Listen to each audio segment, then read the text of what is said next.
Assalamu alaikum, chers amis internautes.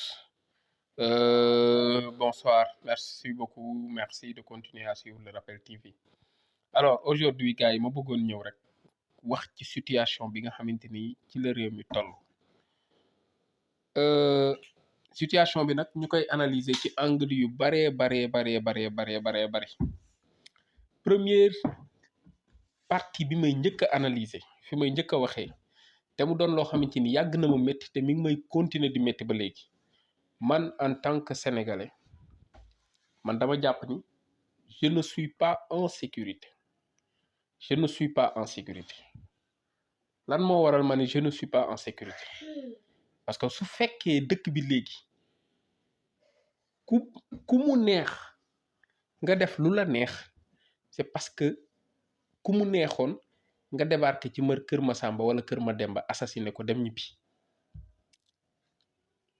Nos forces de défense et de sécurité sincèrement su fekkee ni couvrir une manifestation à Dakar daf leen di dépasser à ce stade te on n'a pas encore atteint le rassemblement qu'on avait au mois de mars, nous devons avoir peur. La situation côté sécuritaire, on doit se poser beaucoup de questions. Sincèrement, on doit se poser beaucoup de questions. Tout ce que les manifestants veulent, ils le fassent. Mais il faut que force reste à la loi. Su demee ba bu booy bëggee mu déborder. Moi, j'ai suivi les manifestations dernièrement yi ñu amoon en Mauritanie ak manifestation yi ñu fi amoon en Côte d'Ivoire il y a cela 3 ans 4 ans mais c'était maîtrisé. Même manifestation yi ñuy am Guinée nii on voit bien que c'est maîtrisé. Gis nga un manifestant c'est un manifestant. Un bandit, un terroriste, c'est un bandit, c'est un terroriste. Je ne peux pas accepter quelqu'un qui manifeste, sànni xeer, lancer des pierres, moom ak policiers yi ñu sànni lacrymogène mu daw, il montre son mécontentement. D'accord na? Mais quelqu'un qui vient, qui prend tous les outils nécessaires mu ñëw dajji benn magasin, piller magasin bi, pare jël cocktail molotov dóor ko foofu taal magasin bi dem. Wala mu taal benn amphi wala mu taal benn station mais kooku ce qu'il fait du manifestation. À la place du ministre de l'Intérieur, toute personne bu ma gis nga yor cocktail molotov wala nga nekk ci kii yu mel noonu je donne l'ordre aux forces de défense et de sécurité ñu abattre la. Parce que kooku soo ko bàyyee ci réew mi dafay yàq réew mi amalul benn njëriñ réew mi. Une personne se disant patriote nga jël cocktail molotov dóor ko ci gaaru terre bi mu takk, force de défense et de sécurité di la dóor ay lacrymogène pour dakk ay ginaar la wala ay kii, mais c'est pas pour des personnes mal intentionnées, des bandits, des terroristes on utilise des lacrymogènes. C'est pas ça. Et j'ai été très déçu la journée d'aujourd'hui, très déçu. Côté stratégie de défense j'ai été extrêmement déçu. Maintenant nag ñun dañoo fal état am ñuñ fa teg jox leen suñu sécurité jox leen suñu lépp su fekkee ne très sincèrement mënuñu ñu assurer loolu pour man li gën mooy ñu démissionner ñu bàyyi ñun ñu continuer ni ñuy gérer suñu état. Sincèrement ñu bàyyi ñu ut keneen parce que dans la vie da ngay toll ci situation boo xamante ni da ngay peser le pour et le contre. Tey jii nii man je suis d'accord que li fi nekk nii quel que soit le prix l'État prend ses responsabilités ñu éradiquer ko parce qu'une personne ne peut pas être, on ne peut pas avoir deux états parallèles. Une personne ne peut pas être à côté, définir ses lois, défier la loi, la justice, la gendarmerie, la police et faire ce qu'il veut te soo bëggee addu moom sax moom moo lay ëpp kii yow li muy def yow doo ko mën a def te moom li muy def su paree am nañu ko défendre te force de défense et de sécurité mënuñu ci dara. Loolu c'est une catastrophe. Loolu fu mu am état amatu fa.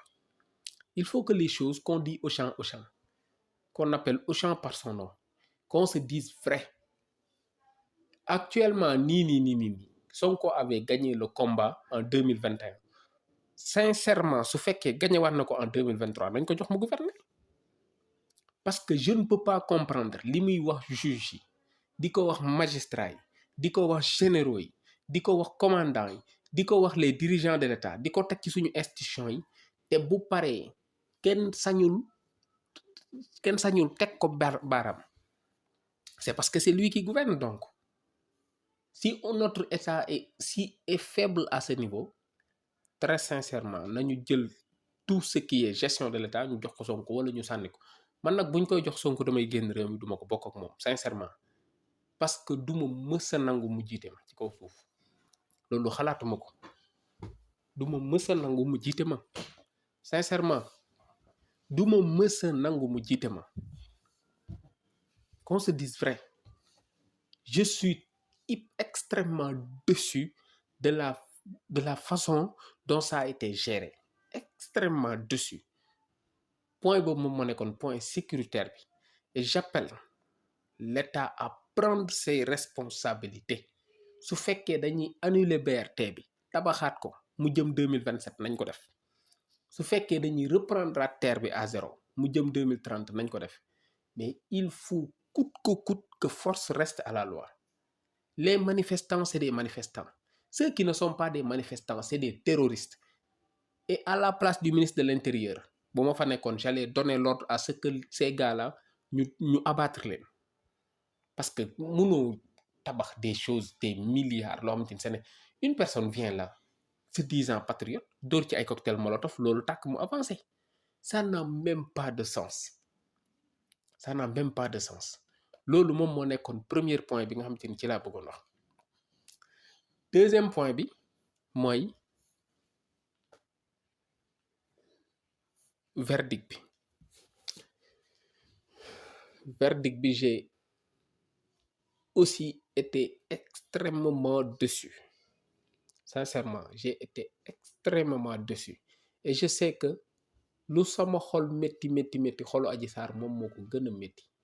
Lu sama xol métti xolu Adji Sarr moom moo ko gën a métti. Loolu awma ci sax man sikki sàkk. Aujourd'hui li ma gis métti na sama xol trop. Te man jàngat benn laa ci def. Ci li ma xamante ni man moom laa ci jàngat li ma gëm. Man dama gëm ni après dialogue bi am na discussion yu am. Avec les chefs religieux am na discussion yu am, n'est-ce pas? entre chefs de parti am na discussion yu am. Bi loolu yëpp amee, ils ont cherché la chose la plus simple pour mieux apaiser les choses. Comment dirais-je? Maanaam sanction bi gën a simple bi ñu mën a teg Sonko moom la ñu waxtaanee ko. Ñooñu noonu ñëpp ku nekk joxe ci xalaatam ñu def loolu. Man loolu laa gëm parce que aujourd'hui su fekkoon thèse viol bi dañ ko valider, ça veut dire que minimum Ousmane Sonko dina tëdd 10 ans de prison et amende bi dina romb les 100 millions de francs CFA. Après impact bi muy am aussi sur la personne de Ousmane Sonko qui est présidentiable. Impact bi muy am, c'est-à-dire impact bi mu mën a am yëpp dafa bari. Impact bi mu mën a am dafa bari ci moom ci futuram mën na tax carrière politique am définitivement mu yàqu.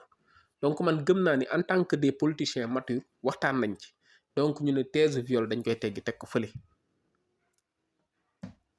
Ñu xool par rapport ak situation boobu noonu ban thèse la ñu mën a teg valider ko te mu gën a oyof ci Ousmane Sonko. Ñu gis ni moom mooy condamnation xawma lan nañ ko tuddee xawma lan de mineur. Alors ñu jël loolu teg ko mais le principal perdant sur ça c'est Adji Sarr. Et je voulais dire à Adji Sarr que sincèrement nous qui avons cru depuis le début que dañ ko violer, moi je crois fortement dur comme fer que dañ ko violer. Maintenant ce qui se passe c'est qu'aujourd'hui il a été trahi par Capitaine Touré moom Adji Sarr. Parce que xam nga nit soo nee dañ la violer nga ñëw wax ko nit mu ne la demal nga uti ay preuve. Xam nga bi mu la waxee loolu rek mooy sànq na la parce que buñ la nee utal preuve mooy créer l'environnement buñ la violer waatee. Léegi nag yow mënoo créer environnement bi ba pare ñu tuddee ko viol. C'est pas possible. Ñu ngi mel ni ñu ne une personne X daf ma violer léegi ñu ne la utal preuve ut preuve bi mooy il faut que nga defaat le tout ba dugg ci néeg ba personne x boobu fekk la fa ba nga placer say caméra ba personne x jouer comme ku lay violer comme ça nga mën ko am ci vidéo yi mën ko wane. donc ki la utloo preuve te expliqué wu la moom moo la sonal bi mu la koy wax daf la ko wax pour xam ni yow après doo am fooy taxaw mënoo indi lu palpable loo xam te ni ci lañu mën a ci la juge bi mën a basé wu pour mën a ni viol am na wala viol amul. kon kooku daf la wax loolu pour sànq la et capitaine Touré loolu la ci jublu daf ko wax pour sànq Ousmane Sonko. Ce qu'on a vu sincèrement très sincèrement ni résultat yi mujjee métti nañu ba ci kanamu yàlla parce que gëm naa ci lu amul benn werante ne Adji Sarr dañ ko tooñ. je crois dur comme fer que ni Adji Sarr dañ ko tooñ te actuellement lu mu mës a am lu ko métti tey la gën a mës a am li ko métti moom Adji Sarr et malheureusement sénégalais gisewuñu ko noonu et je sais que c'est très difficile pour elle. yàlla na ko yàlla may xolu muñ yàlla na ko yàlla may xolu muñ yàlla na ko yàlla may xolu muñ. beneen affaire bi ma bëgg a wax nag mooy l'État connaît bien la situation bi réew mi nekk. L'État connaît bien la situation bi réew mi nekk donc aujourd'hui ma bëggoon État jël ay responsabilités qu'on fasse sortir l'armée. C'est pas trop tard nañu génne armée bi couvre-feu à partir de 20h ku nekk toog sa kër ku toogul sa kër tu es considéré comme un terroriste parce que ñi rax ci baal bi actuellement nii di saboter dëkk bi suñ leen bàyyee ba ñu gën a peaufiner seen stratégie l'État n'aura plus de mainmise sur ce qui se passe actuellement sur le pays et j'interpelle sur ça son excellence le président Macky Sall na soldats yi génn dès à présent li jot a tàkk nañ ko fay leneen li ci des nañ jël le contrôle total de la sécurité parce que affaire yi mi ngi commencé jàll côté et 2 vagues de personnes moom moo ci nekk y a des militants moom mooy nombre bi gën a faible y a les jeunes inconscients qui ne sont pas des militants mais bu ñu nee taal nañ poto rek bu ñu ko déggee dañuy génn seen kër yi ñëw comme ay yamb kenn du xam la moo leen génne et y a des troubles faits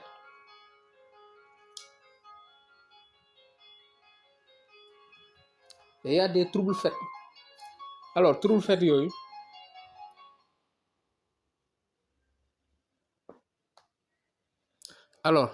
yooyu nag bu ñu nee trouble faits lu nekk mën na ko nekk ça peut être des terroristes il faut le dire ça peut être des mercenaires qu'on a envoyés ici ça peut être des rebelles ça peut être tout loolu nag dañuy rax ci biir foule bi kenn kiiwu leen mettez autant de policiers en civil mettez l'armée ñu sécuriser la ville ce qui est en train de se passer c'est un manque de responsabilité et de prise de décision sincèrement catastrophique et je n'ai jamais su que on allait être si attentiste que cela. Ça m'a choqué et ça m'a fait trop mal. Les choses pouvaient être maîtrisées avant 14 heures. Mais les défaillances et les dysfonctionnements, il fallait. Non, mais c'est catastrophique ce qu'on a vu. Stratégie 0, 0, 0, 0, 0. J'ai pitié pour mon pays. La dernière chose que je vais dire, moi, et j'interpelle toujours l'État, devant une situation, il faut toujours peser le pour et le contre. Ce que le Sénégal est en train de perdre actuellement, pour moi, c'est très négligeable par rapport à ce que le Sénégal va perdre 1 an après Ousmane Sonko nekk président. Donc, à tous les prix, quel que soit ce que l'État peut perdre actuellement, il ne faut en aucun cas que l'État recule devant cette situation. Impossible qu'il recule devant cette situation. Parce que soit le pays est à 1/4 de feu actuellement, puis on le rétablit. Sinon, l'État va sombrer. Keneen ki fii toog 1 an après, le pays sera totalement en feu. Su état bi nag faible wala mu manqué ba loolu am, sincèrement, je ne le pardonnerai jamais.